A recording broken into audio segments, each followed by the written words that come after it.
निर्विघ्नं कुरु मे देव सर्वकार्येषु सर्वदा। गुरुर्ब्रह्मा गुरुर्विष्णुः गुरुर्देवो महेश्वरः गुरुः साक्षात् परब्रह्म तस्मै श्री गुरवे नमः। मूकं करोति वाचालं पङ्गुं लङ्घयते गिरिं यत्कृपातमहं वन्दे परमानन्दमाधवम्।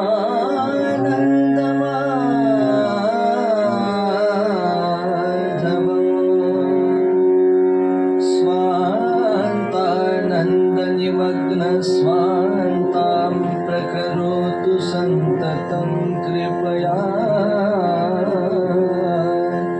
यदुनन्दनसुखवाणी वाणी वीणालसत्कराम्बोजा अवधूतचिन्तनश्री गुरुदेवदत्त।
शरणागत दिनाचरणी रत करुणा दृष्टी निहारी हरी जय जय राम राम कृष्ण हरे जय जय राम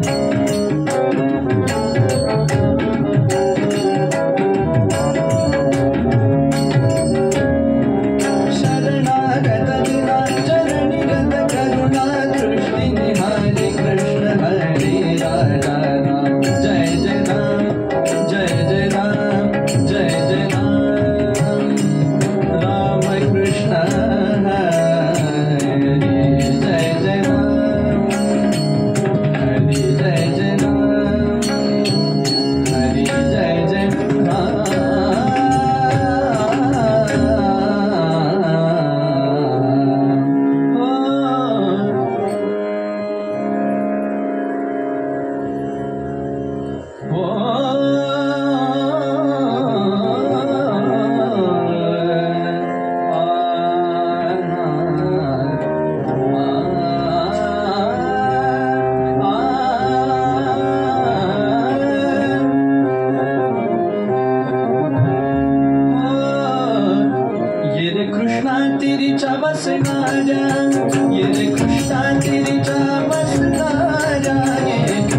भगवान परशुराम महाराज की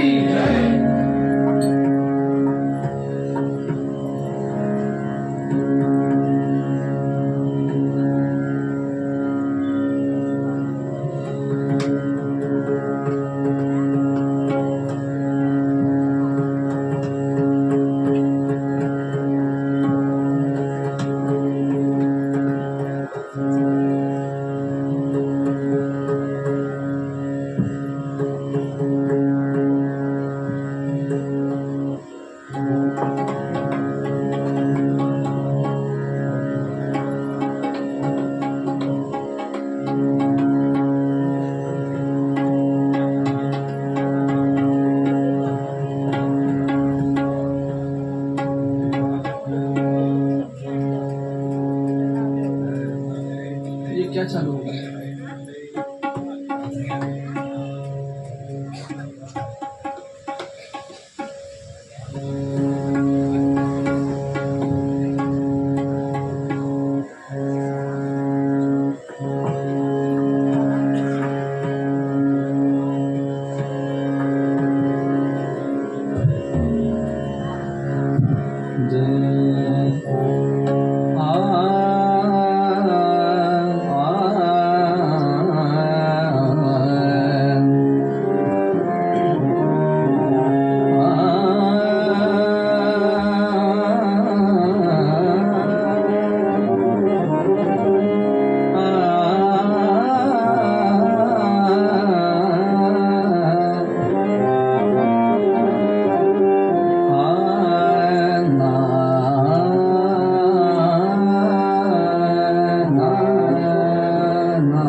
प्रस्तुत सेवेकरिता घेतलेला हा अभंग संत श्रेष्ठ, संत शिरोमणी, संतांचे मुकुटमणी असलेल्या जगद्गुरु तुकोबा यांचा आहे. विगत 2 दिवस यथामती, यथासमय, यथाशक्ती आपण या अभंगाच्या काही प्रस्तावनेचा आणि काही शब्दरत्नांचा विचार करून आलेलो आहोत. त्यामध्ये जगामधल्या सर्व आध्यात्मिक वाङ्मयाचं, पारमार्थिक वाङ्मयाचं अत्यंत दिव्य अनुभवाने संतांच्याकडनं निघालेलं सार म्हणजे हा अभंग आहे. याच्यावरती आपण चिंतन करून आलेलो आहोत. जीवनामध्ये नरजन्म प्राप्त केल्यानंतर परमवैभव प्राप्त करण्याकरिता, परमसुख प्राप्त करण्याकरिता भक्तीला पर्याय नाही. हे सुद्धा आपण पाहून आलो. प्राप्त काय करायचं तर भक्ती, कारण जे हवं ते परमसुख भक्तीच्या मध्येच आहे. मग त्याकरिता करायचं काय, निर्धार कशाचा करायचा तर म्हणाले भक्तीचाच करायचा. आणि मग त्याच्यातनं सार काय निघणार तर भक्ती हेच सार निघणार. हे या अभंगाचं नव्हे, आपल्या सर्व आध्यात्मिक वाङ्मयाचं विशेष आहे. व्यवहारामध्ये निर्धार, सार आणि प्रयोजन या 3 वेगळ्या गोष्टी असू शकतात, पण अध्यात्मामध्ये या 3ही गोष्टी एकच आहेत. ते म्हणजे केवळ आणि केवळ भक्ती. यल लब्ध्वा पुमान सिद्धो भवति अमृतो भवति तृप्तो भवति यत् प्राप्य न किंचित वांछति न शोचति न द्वेष्टि न रमते नोत्साही भवति यच ज्ञात्वा मत्तो भवति स्तब्धो भवति आत्मा रामो भवति. भक्ती प्राप्त झाल्यानंतर काय होतं तर अशा प्रकारची अवस्था प्राप्त होते जी मुळात आपल्याला प्राप्त करायची. हे फार गंभीर चिंतन. ऐहिक जीवनामध्ये सगळीकडे आपण अज्ञानाने सुख शोधत असतो, पण कदापि ते सुख आपल्याला गवसत नाही, सापडत नाही. मग त्याकरिता केवळ आणि केवळ परमार्थाचा, अध्यात्माचा, संतांच्या अनुभवाचा, संतांच्या ग्रंथांचा, संतांच्या वाङ्मयाचा, उपनिषदांचा, पुराणांचा, शास्त्रांचाच आधार घ्यावा लागेल. किंबहुना त्याला पूर्णपणे शरण जावं लागेल, त्याच्याशिवाय गत्यंतर नाही. त्या निमित्ताने का होईना आपण विचार प्रवण व्हावं, त्या निमित्ताने का होईना आपण निरंतर चिंतन करावं, याकरिता म्हणून हे सर्व कथा कीर्तन असतात. कथा कीर्तन म्हणजे काय मनोरंजनाचं साधन नव्हे बरं का. कथा कीर्तन म्हणजे काय 4 आलापी ताना जास्त ऐकायला भेटतात म्हणून नव्हे बरं का. इथे गाणं सुद्धा या मर्यादेतनं म्हणायचंय की ज्या मर्यादेतून भक्त पण प्राप्त होईल. मद भक्ता यत्र गायंती तत्र तिष्ठामी नारद.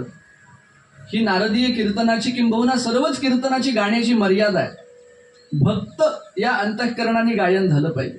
आणि मग त्याला साधन म्हणून ही सगळी वाद्य, प्रत्येक गोष्टी भगवत समर्पित या ठिकाणी झाली पाहिजे. प्रत्येक गोष्ट. श्रीमद भागवतामध्ये सुद्धा आपण पाहतो, प्रल्हाद स्थालधारी तरलगती तया चोद्धव कांस्यधारी वीणाधारी सुरर्षी स्वर कुशलतया राग करतार्जुनोर्भूत इंद्रो वादीन मृदंगम. इंद्र महाराज मृदंग वाजवतात भागवतामध्ये बरं.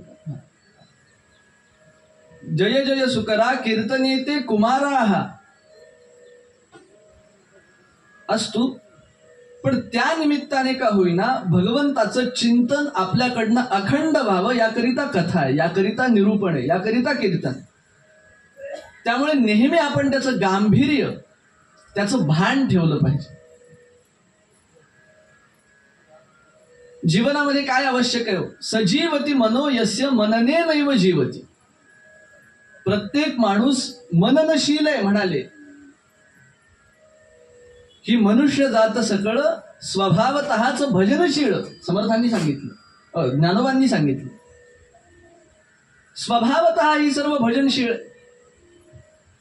पण त्याची वृद्धी झाली पाहिजे. त्याच्याकरिता हे सर्व कथा कीर्तन, त्याच्याकरिता निरूपण. असतो त्या परमसुखाकडे जाण्याचा मार्ग जगद्गुरु तुकोबारायांनी आपल्याला प्रतिपादन केला. ते म्हणतात, वेद अनंत बोलला, अर्थ इतुकाची साधला. काय साधला? विठोबासी शरण जावे, निज निष्ठा नाम गावे. मग त्यामध्ये वेद म्हणजे काय, वेद कशाला म्हणावं, वेदांमध्ये काय सांगितलं, मग एवढं सगळं सांगून तात्पर्य काय घ्यावं, याचं थोडंफार चिंतन आपण यथावकाश यथासमय काल करून आलेलो आहोत. पण मग आता तात्पर्यावरती येताना जगद्गुरु तुकोबाराय म्हणतात की विठोबासी शरण जावे, निज निष्ठा नाम गावे. विठोबाला शरण जा म्हणाले. अनन्य शरणागती यामध्येच जीवनाची इति कर्तव्यता आहे. अनन्य शरणागती, त्याची परिभाषा काय आपण पाहूया. बरं, विठोबालाच का शरण जायचं, तर शरण्य केवळ विठोबा आहे. म्हणजे जगतामध्ये कोणाला शरण जावं असं स्थान जर कुठलं असेल तर ते केवळ भगवंताचे पाय आहेत किंवा संतांचे पाय आहेत, इतरांना शरण जाऊ नये. कपिल गीतेमध्ये देवहूती मातेने जेव्हा कपिल नारायणांच्याकडे प्रार्थना केली की मला ज्ञान सांगा, म्हणजे ज्ञानाच्या गोष्टी अशा असतात ना की विचारल्याशिवाय सांगू नये, अजिबात विचारल्याशिवाय ज्ञानाची गोष्ट सांगू नये, ही आपली शास्त्रांची मर्यादा आहे. आपले प्रत्येक पुराण, प्रत्येक शास्त्र, उपनिषद आपण काढून पाहावे. शिष्यांनी प्रश्न केलेत किंवा श्रोत्यांनी प्रश्न केलेत, त्याला उत्तर म्हणून ग्रंथकर्त्यांनी उत्तरं दिलेत आणि ते शब्दबद्ध पुराण म्हणून वेदव्यास महाराजांनी केले. ते मुनींचे, ऋषींचे उपनिषद, ते शास्त्र. म्हणजे दोन गोष्टी असतात, काही काही गोष्टी न विचारता सांगाव्यात आणि काही काही गोष्टी विचारल्यावरच सांगाव्यात, त्याच्याशिवाय सांगू नये. त्यातली पहिली गोष्ट न विचारता, आता एखादा आंधळा माणूस रस्त्यावरती चाललाय आणि समोर खड्डा असेल तर त्याला मनाने सांगावं, नाही बाबा त्यांनी मला विचारलं नाही, मग मी कसं सांगू, अरे पडेल ना तो खड्ड्यात. तिथं न विचारता सांगायचं.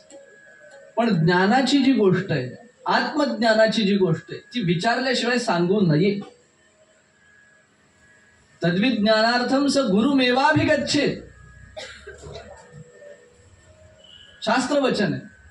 किंवा तद्विधी प्रणिपातेन परिप्रश्नेन सेवया उपदेक्षन्ते ते ज्ञानम ज्ञानिनस तत्वदर्शिनः, ही शास्त्रांची मर्यादा आहे. अर्जुनाला सुद्धा भगवंतानी तेव्हाच उपदेश केला जेव्हा अर्जुन शिष्यत्व भगवंताचं स्वीकारतो. आधी सगळा पसारा सांगितला, विषाद सांगितला, दुःख सांगितलं, माझं असं आहे, माझे अमकेत, माझे तमकेत, मी कुणाला कसं कसं मारू म्हणला. आपल्याला ते काही शक्य नाही. भगवंताने ऐकून घेतलं, 4 शिव्याही हसडल्या. लैभ्यम मास मगम पार्थ नैतत्वयी उपपद्यते क्षुद्रम हृदय दौर्बल्यं त्यक्त्वोत्तिष्ठ परंतप. मग जेव्हा अर्जुन अंतर्मुख झाला आणि विचार करायला लागला की भगवान म्हणतात त्यात काही तथ्य आहे, मग नेमकं काय म्हणतात याच्याकरिता जिज्ञासा केली अर्जुनाने. शिष्यस्तेहम शाधिमान त्वाम प्रपन्नम, शिष्यस्तेहम शाधिमान त्वाम प्रपन्नम, शिष्य ते अहम. की विषय निघाला म्हणून आपल्याला सांगितलं. पण तेच जेव्हा आत्मज्ञानाची जिज्ञासा देवहूती मातेने भगवान कपिल नारायणाला भागवतामध्ये केली, तेव्हा देवहूती मातेचे शब्द फारच अप्रतिम. त्यातला प्रत्येक शब्द ग्रहणीय, प्रत्येक शब्द चिंतनीय. आणि त्यामधला एक श्लोक आहे, शरण्य कोण याच्यावरती मी बोलतोय. त्यामध्ये देवहूती मातेने भगवंताची प्रार्थना करताना म्हटलं, तंत्वागताहं शरणं शरण्यं स्वभृत्य संसार तरोः कुठारं जिज्ञासयाहं प्रकृतेः पुरुषस्य नमामि सद्धर्मविदां वरिष्ठं. गोपाल कृष्ण भगवान की. तंत्वागताहं शरणं शरण्यं, शरण्य स्थान कोण, गतिर्भर्ता प्रभु साक्षी निवास शरणम सुहृत प्रभव प्रलय स्थानं निधानं बीजमव्ययम्. भगवान कसे गीतेच्या 9व्या अध्यायामध्ये वर्णन आलं. गतिर्भर्ता प्रभु साक्षी निवास आणि शरणम. त्यामुळे तर भगवान म्हणतात ना, या लागी शरणागता शरण्य मीच एकू, ज्ञानोबा ज्ञानेश्वरी मध्ये सांगताय. शरणागताला शरण्य स्थान जर कुठलं असलं तर ते केवळ आणि केवळ भगवंत आहे. म्हणून विठोबाला शरण जायचं, म्हणून परमात्म्याला शरण जायचं. उगा आपली झोळी घेऊन सगळीकडे हिंडत बसायचं नाही. एक भरतृहरींचं फार गमतीशीर सुभाषित आहे. म्हणजे पुरेपूर विषयाला लागू होत नाही, तरी पण मी सांगून ठेवतो, जो देतो त्याला मागावं ना. ज्याच्याकडे आहे, आपल्याला जर सोनं नाणं पाहिजे असेल तर एखाद्या सोनाराकडं सावकाराकडे मागावं की नाही. रस्त्यावर बसणाऱ्या भिक्षुकाकडे मागितलं तर चालेल का? भिक्षा मागायला जो आहे सोनं द्या म्हणाले, दे का तो? आपल्याला सवय असते कोणाकडे काही मागतो, कोणाकडे सुद्धा. म्हणजे जीवनाची विडंबना ही फार गांभीर्याने विचार केला पाहिजे या गोष्टीचा. आयुष्यामध्ये आपला आपला म्हणून ज्याच्या ज्याच्याशी आपण ओळखी करून घेतो, शेवटी जाताना कळतं यातलं कोणीच आपलं नसतं. आणि निरंतर ज्यांनी आपली साथ दिलीये, जेव्हापासनं आपण या सगळ्यात, तेव्हापासनं जो आपला शाश्वत साथीदार आहे, त्या साथीदाराची आणखी ओळख झालेलीच नसते. शेवटच्या क्षणी वाटतं अरे आपण या साथीदाराचं भजनच केलं नाही, या साथीदाराला आठवलंच नाही, या खऱ्या मित्राला मी जाणलं नाही, याचा पश्चाताप होतो आयुष्याच्या शेवटच्या क्षणी. ही सगळ्यात मोठी जीवनाची विडंबना आहे. कठीण समय येता कोण कामास येतो. कठीण समय आला की मग कळतं. कित्येक लोक असतील त्यांना कोविडमध्ये कळलं कोण आपलं कोण. व्यवहाराच्या गोष्टी सोडून दिल्या पाहिजेत, पण अंतर्मुख कधीतरी झालं पाहिजे. माझा कोण याचा विचार केला पाहिजे ना. मी कुणाला शरण जावं. भर्तृहरी म्हणतात, रे रे चातक सावधान मनसा मित्र क्षणम श्रूयता अंबोदा बहवोपि सन्ति गगने सर्वेपि नैतादृशाः केचित् वृष्टिभिरार्द्रयन्ति वसुधा गर्जन्ति केचित् वृथा यं यं पश्यसि तस्य तस्य पुरतो मा ब्रूहि दीनं वचः. जय जय रघुवीर समर्थ. चातकाला म्हणतात कोणासमोर पाणी दे पाणी द्या ओरडू नको म्हणाले. केचित वृष्टी भिरार्द्रयन्ति वसुधा गर्जन्ति केचित वृथा. काही काही जणच पाणी देत असतात म्हणाले मेघ, काही काही जण नुसते आरडाओरडा करतात, नुसते आरडाओरडा करतात. त्यांच्याकडे मागून वर वर वर पांगी विचार करणं सोडून दिला पाहिजे. माझा कोण हा जाणला पाहिजे. केवळ भगवंत माझा आहे, भगवंताशिवाय कोणी माझं. इतका अंतर्मुख करणारा विचार या अभंगामध्ये तुकोबारायांनी मांडला.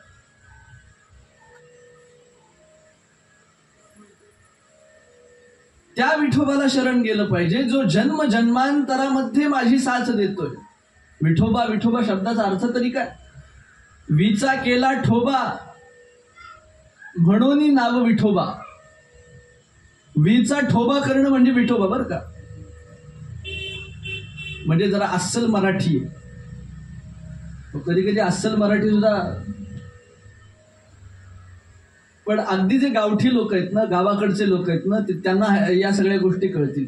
वी शब्दाचा अर्थ जाणला पाहिजे. वी म्हणजे काय? एखाद्या शब्दाच्या पाठीमागे वी हा उपसर्ग लागला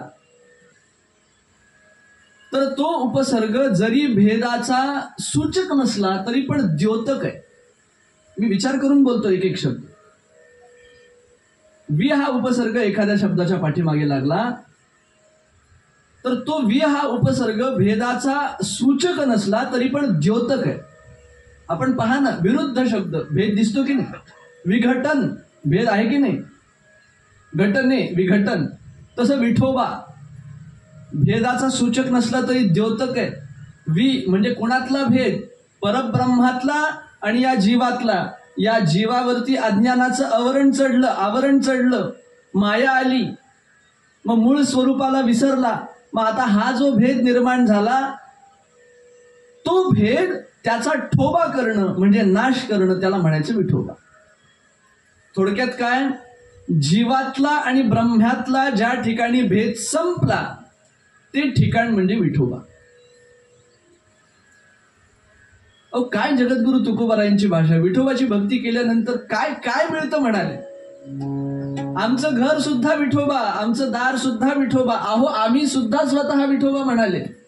शेवटच्या काळामध्ये जगद्गुरु तुकोबारायांच्या वैकुंठ गमनाचा काळ आला होता, तेव्हा लोक असे शोधायला जायचे तुकाराम महाराजांना, कुठे गेले कुठे गेले कुठे गेले कुठे गेले म्हणून. आणि तेव्हा विचारलं एकदा एकाने जगद्गुरु तुकोबारायांना, काय आजकाल तुम्ही कुठे असता, घरी काही दिसत नाही. ते म्हणाले, विठोबा हेच माझे घर आहे. निरंजनी आम्ही बांधिले घर, निरंजनात घर बांधलं म्हणाले. परमात्मा एवढी सायुज्यता ज्या नामाने प्राप्त होते ना त्याला विठोबा म्हणावं, त्या विठोबाला शरण जावं. सायुज्यता ही चौथी मुक्ती, भागवतातनं 5वी मुक्ती. मुक्तीचं वर्णन आले आपल्या ग्रंथांच्या मध्ये. एक सलोकता, एक समीपता, एक स्वरूपता, एक सार्ष्टी आणि एक सायुज्यता. सलोकता म्हणजे काय? देवाच्या लोकात जाऊन राहणं म्हणजे सलोकता मुक्ती. समीपता म्हणजे जरा खुर्चीच्या बाजूला जाऊन बसणं, त्याला म्हणायचं समीपता. सार्ष्टी म्हणजे काय? देवा एवढं ऐश्वर्य प्राप्त होणं. काही काही साधू संत आपण असे पाहतो इतके ऐश्वर्य संपन्न असतात आणि त्याचा विनियोग बरोबर साधू संतांच्या परमात्म्याच्या सेवेमध्ये ते करतात. नीलकंठ वर्णी यांचं जर चरित्र आपण ऐकलं असेल कधी, त्यांचा आश्रम आहे अहमदाबाद सारख्या मोठ्या ठिकाणी. नीलकंठ वर्णी, काय अप्रतिम ऐश्वर्य आहे त्यांच्याकडे. सार्ष्टी मुक्ती. स्वरूपता म्हणजे काय? भगवंतासारखं रूप प्राप्त होणं. काय रामासारखा दिसतो असं आपण म्हणतो की नाही? म्हणजे समर्थ उभा टाकले म्हणजे जणू मारुतीराय उभा टाकले असं वाटावं. अहो स्वरूपता आहे. आणि सायुज्यता म्हणजे काय? या सगळ्यांच्या पलीकडे देवाच्या एवढं व्यापकत्व प्राप्त होणं.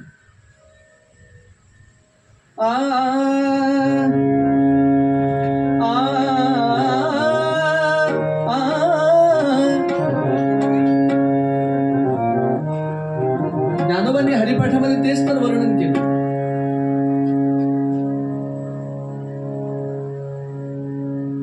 ज्ञानदेवा पाठ हरी हा वैकुंठ, ज्ञानदेवा पाठ हरी हा वैकुंठ, ज्ञानदेवा पाठ हरी हा वैकुंठ, भरला घन दाटा हरी दिसे, भरला घन दाटा हरी दिसे,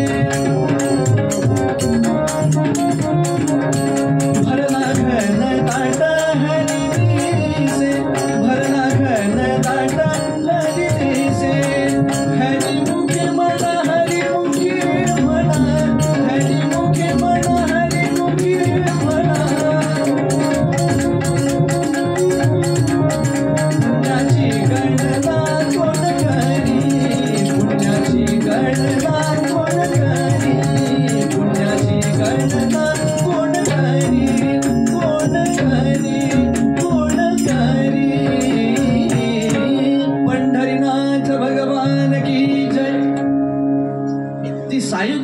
प्राप्त करून देतो तो विठोबा. विचा केला ठोबा, जीव ब्रह्मातलं भेद ज्याच्या नामाने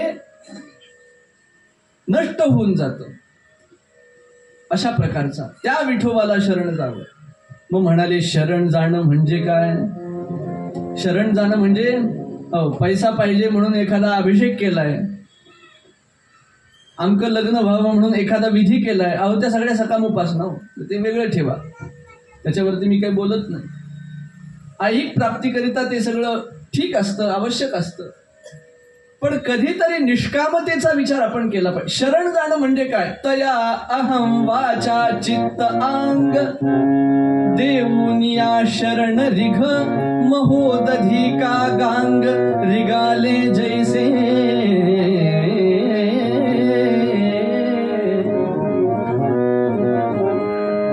तया अहम वाचा चित्त अंग, या 4 गोष्टी दिल्यानं मग पूर्ण शरणागती सिद्ध होते. पूर्ण शरणागती कशाला म्हणतात? एकतर अहम द्यायचा, सगळ्यात मुख्य गोष्ट ही दिली की बाकीच्या काय? संतांचं बोलणं असं असतं, संतांचं सांगणं असं असतं, किंवा प्रत्येकच शास्त्राचं सांगणं असं असतं की पहिल्यांदा मुख्य गोष्ट सांगतात, म्हणजे जे अधिकारी श्रोते असतात ना त्यांनी ती मुख्य गोष्ट ऐकली किंवा पुढच्या ज्या 3-4 गोष्टी सांगतात त्या गोष्टी त्यांच्याकरिता गतार्थ होतात. म्हणजे थोरले तत्वचिंतक सांगत असतात, वेदांत ज्यांनी खूप अभ्यासलाय, आचरणात आणलाय असे महात्मे सांगत असतात. पातंजल योगसूत्र म्हणा, ब्रह्मसूत्र म्हणा. आता पातंजल योग सूत्रात 4 पाद आहेत एकूण. पहिला पाद सगळ्यात मोठ्या अधिकाऱ्यांच्या करिता. तो पहिला पाद ज्यांनी आचरणात आणला, ग्रहण केला, त्याचं चिंतन केलं, पुढचे 3 पाद त्यांच्याकरिता गतार्थ होतात. मग तो नाही समजला तर मग पुढच्या गोष्टी. त्याप्रमाणे या ओवीमध्ये बरं का, तया अहम वाचा चित्त आंग देऊन या शरण निग. पहिल्यांदा सांगितलं अहम. अधिकारी श्रोत्यांना हे कळलं अहम द्यायचा आहे किंवा बस चित्त वाचा अंग आपोआप गेलं. मग नाही कळलं तर मग वाचा द्या बाबा. म्हणजे काय, अहम दिला, सर्वस्व समर्पण कशाला म्हणतो आपण. आधी थोडा पुढचा विचार करू. वाचा, वाणी देवाला देऊन टाकायची म्हणजे काय, नियम झाला. मग देवाशिवाय इतर काही बोलायचं नाही. बोलायचं असलं तरी कामापुरतं बोलायचं. कीर्तनात आल्यानंतर फक्त कीर्तनच ऐकायचं. मालिकेत झालं काय, याच्या गप्पा मारायच्या मुभाच नाही हो. एकदा शरणागती स्वीकारली ना, एकदा भगवंताला शरण जाण्याचा विचार केला ना, वाचा दिली. वाचा दिली म्हणजे काय,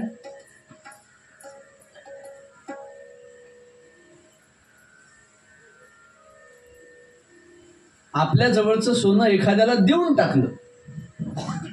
मग त्या सोन्यावरती आपला अधिकार राहतो का? म्हणजे देणार नाही कुणी, पण देऊन टाकलं बाबा, त्याच्यावरती कोणाचा अधिकार राहतो काय सांगा आपण.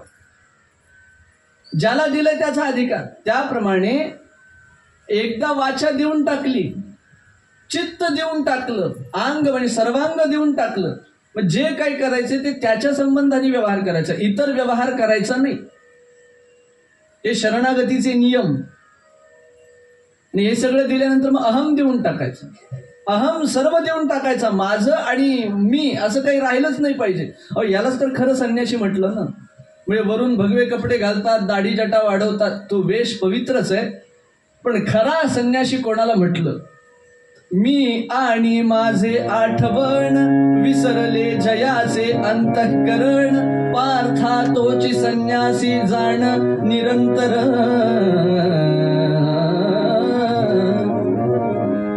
पार्था तोची संन्यासी जाण निरंतर. गोड जो मी आणि माझे आठवण.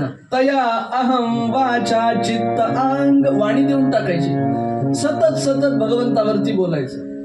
अहो काय, एकदा या नामाचा छंद लागला ना, वाचा अनावर होते हो. एखाद्याला आपण देवावरती बोलायला लावलं त्याला थांब म्हणावं लागतं. थांब बाबा, आता बडबड करू नको. कीर्तन लांबलं तर आपण सांगता की नाही, थांबा बाबा झालं. म्हणजे गमतीचा भाग सोडून द्या. पण संतांचा अनुभव किती मधुर आहे, किती गोड संतांचा अनुभव आहे. माझी मज झाली अनावर वाचा, माझी मज झाली अनावर वाचा, माझी मज झाली अनावर वाचा.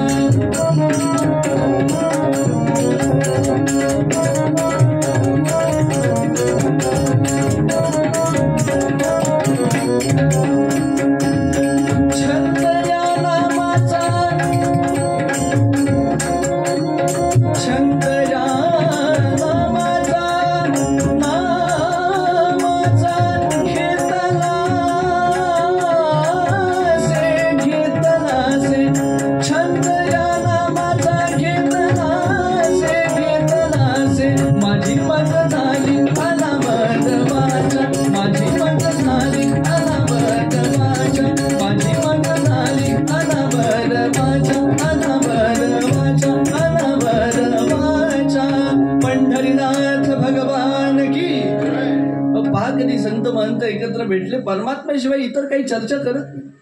संत महंतांची भेट म्हणजे काय, सोसायटी मेंबरची मीटिंग नसते. वाचा देऊन टाकणं, चित्त देऊन टाकणं. संतांनी चित्त देऊन टाकलं हो.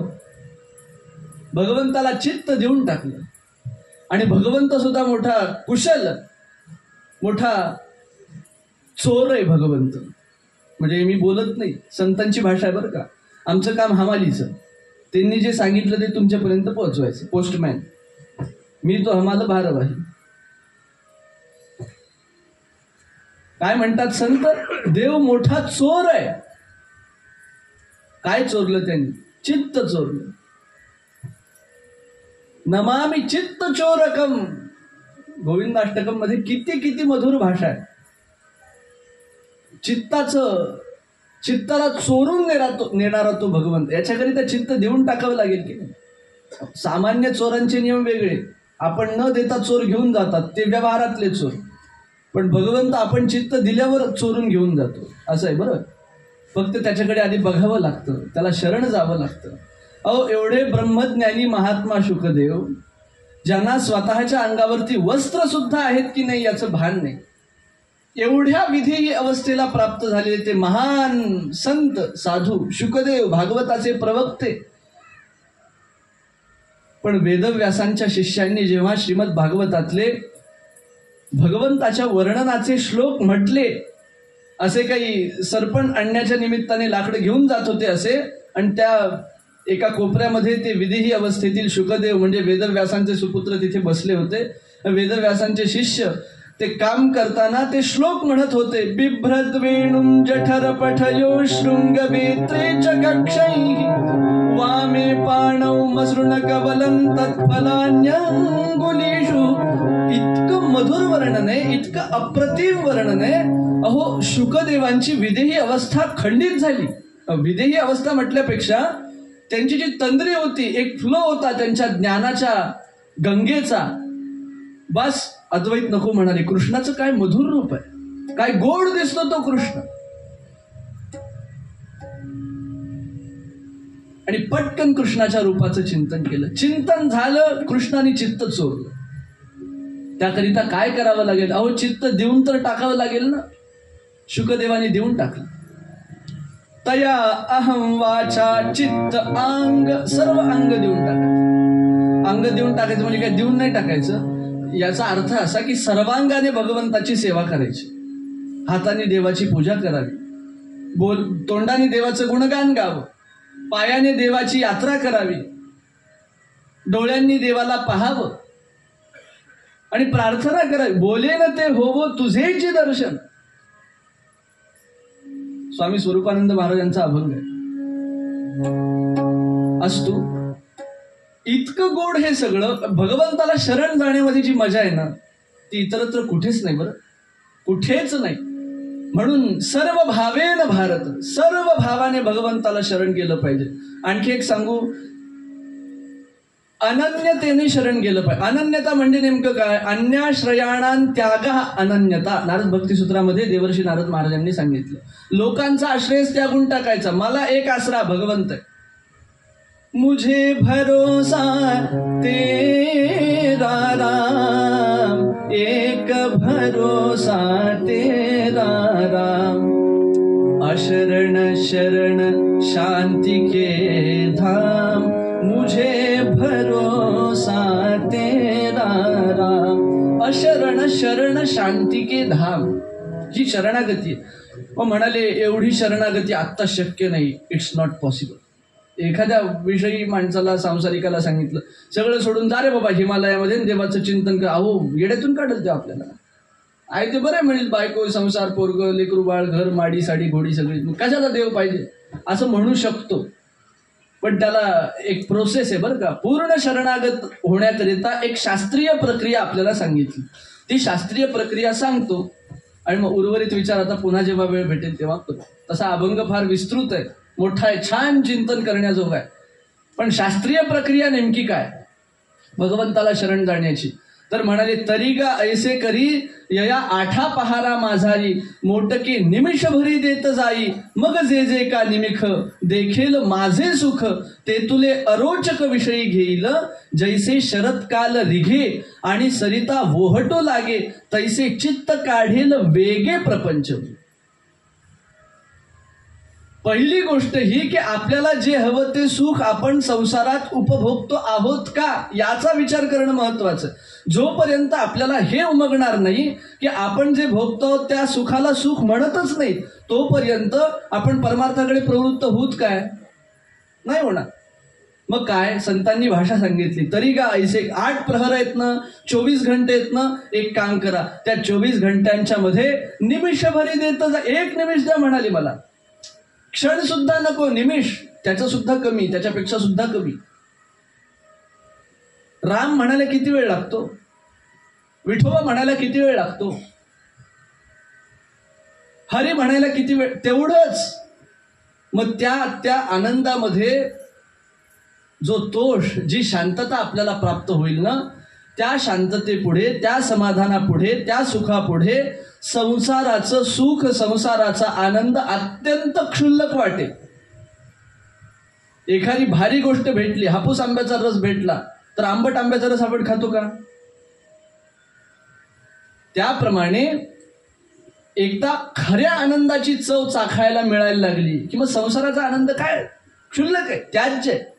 मग जे जे का निमिख देखेल माझे सुख, आपोआप अरोचक विषयी घेईल. आपलं चित्त जे आहे ना, ते नको बाबा विषय, भगवंताचं नाम बरं आहे. नको बाबा हे सगळा संसार, भगवंताचं नाम घेणं बरं आहे, भगवंताचे गाणे म्हणणं ठीक आहे, भगवंताचं भजन करणं श्रेयस्कर आहे, त्यामध्ये आनंद वाटतो. असं करत करत करत करत भजनामध्ये आपली रती अशी वाढेल, एवढी वाढेल, भाव एवढा वाढेल, भावाची वृद्धी एवढी होईल की आपोआप आपलं चित्त संसारातनं आपल्याला काढून घेईल आणि केव्हा परमार्थामध्ये जाईल हे आपल्यालाही कळणार नाही. ती जी अवस्था आहे त्याला म्हणायचं शरणागतीची अवस्था. केवळ आणि केवळ भगवंताला शरण जाणार. आणि मग तेव्हाची ती गोष्ट आहे की सर्व धर्मान परित्यज्य मामेकम शरणं व्रज, अहंत्वा सर्व पापेभ्यो मोक्षयिष्यामि मा शुचः. काही जण म्हणतात मी भगवंताला शरण जाणार 2 मिनिटापुरता, सगळे धर्म त्यजून, सगळे कामधंदे सोडून. असं होत नाही. ती अवस्था कमावण्याकरिता क्षणाक्षणापासून नामस्मरण करणं प्रारंभ करावं लागतं. म्हणून सोपी वाट सांगितली हो. शरणागत होण्याकरिता कलियुगामध्ये अत्यंत सोपा मार्ग म्हणजे निजनिष्ठा नाम गावे. विठोबाला शरण जायचंय ना, मग आणखी सोपी पर्याय कोणता, आणखी सोपी वाट कोणती? काही नाही म्हणाले, नाम गा. नामाने एवढं पद्धतशीर काम होतं ना, नामाशिवाय जगतामध्ये काही नाही, गत्यंतरच नाही. नाम घेणं हेच सर्वात महत्वाचं. जगद्गुरु तुकोबारायांचं एक वचन आहे, तुका म्हणे सुख देह निरसने, चिंतने चिंतने तद्रूपता. जसजसं आपण नाम घेत जाऊ ना, तस तशी बरोबर तदाकरिता आपल्याला प्राप्त होते, तस तशी बरोबर संसाराची आसक्ती आपली सुटत जाते. आपण अनुभव तर घेऊन पाहावा.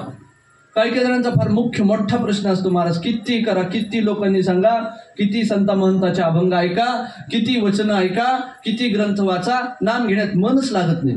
मला सांगा, मन कसं लागल? मन काय एवढं भारी आहे काय आपलं? अहो, स्वतः भगवान म्हणतात, चंचलम ही मनः कृष्ण प्रमाथी बलवदृढ. देवाच्या भक्तीत रमणार नाही का? अनंत जन्मामध्ये विषयाचे, विकाराचे, प्रपंचाचे, संसाराचे संस्कार या मनावरती झाले. तेवढं सहजासहजी नामस्मरणाच्या ठिकाणी लागल का? अजिबात लागणार. त्याला त्याच्या मुसक्या आवडून त्याला बांधून इथं आणून बसावं लागणार, त्याच्याशिवाय ते लागणार नाही. फार मोठा प्रश्न असतो महाराज. मन लागत नाही. मन कुठे लागतं? देवाच्या ठिकाणी लागत नाही, गुरुभक्तीत लागत नाही. पैसा पाहिजे, घोडी पाहिजे, माडी पाहिजे, साडी पाहिजे. तुकडोजी महाराजांची फार रसाळ कविता आहे, अगदी सोपी. ते म्हणतात, हावऱ्या मना ऐकेना, मज गुरुभक्ती करू देना. मग मन कुठे लागतं? ती बघरे मोठी माडी, नेसाया जरीची साडी, हातात रुपेरी काठी, आणि नौकर चाकर पाठी. अरे ते जागी जर आले बघ ना, हावऱ्या मना ऐकेना, मग शेवटची कंडिशन येते. सगळ्यांनाच त्याला फेस करावं लागतं. मराठी बांबूची चौकट करुनी, आहे की नाही? बांबूची चौकट करुनी, निजविले तयाला वरुनी, बांधिले जबर दोरीने. का? तर हा परत न येऊ म्हणून. कसले रे काका नाना आवऱ्या मना ऐकेना. कधी कधी त्या मनाला आपण वश केलं पाहिजे आणि हळूहळू परमार्थामध्ये लावलं पाहिजे. एक सुद्धा क्षण वाया न घालवता. हा गेलेला वेळ पुन्हा येत नसतो. त्यामुळे विठोबासी शरण जावे आणि निजनिष्ठा नाम गावे. गाणं फार महत्वाचं.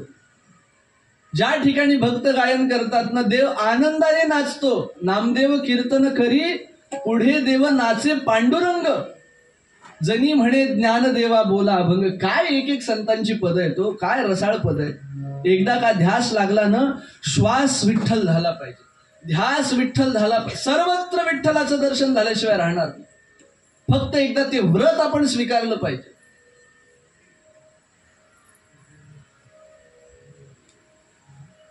एकदा का आपण सर्वदा सर्व भावेन भगवंताचं नाम गायला प्रारंभ करू ना, तेव्हा भाववृद्धी झाल्यानंतर, दृढ भाव झाल्यानंतर अशी स्थिती येईल. एक रसाळ पद आहे, त्याचं गायन करूया. काय काय दशा, काय अवस्था प्राप्त होईल, काय दिव्य अनुभूती आपल्याला येईल, तर वर्णन केलेलं आहे.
अंतरंग झाले पांडुरंग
गाण्याने प्राप्त होते.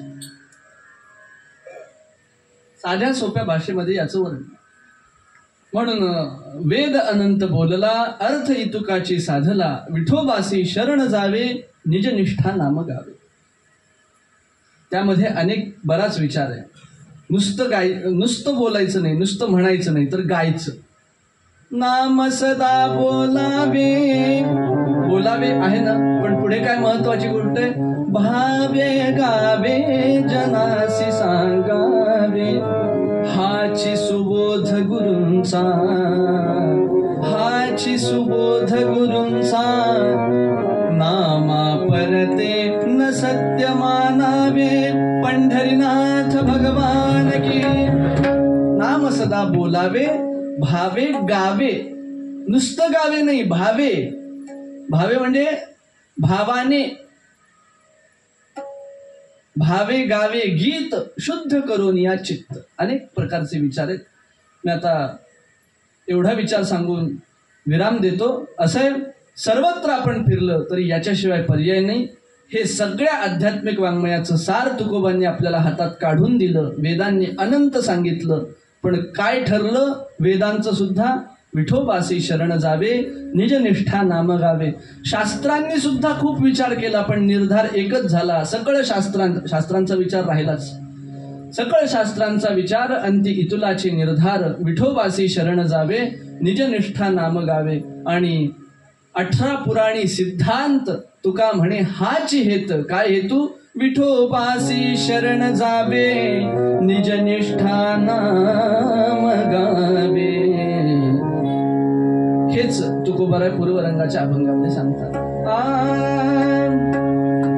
वेद अनंत बोलला, अर्थ इतुकाची साधला, अर्थ इतुकाची साधला, अर्थ इतुकाची साधला, अर्थ इतुकाची साधला.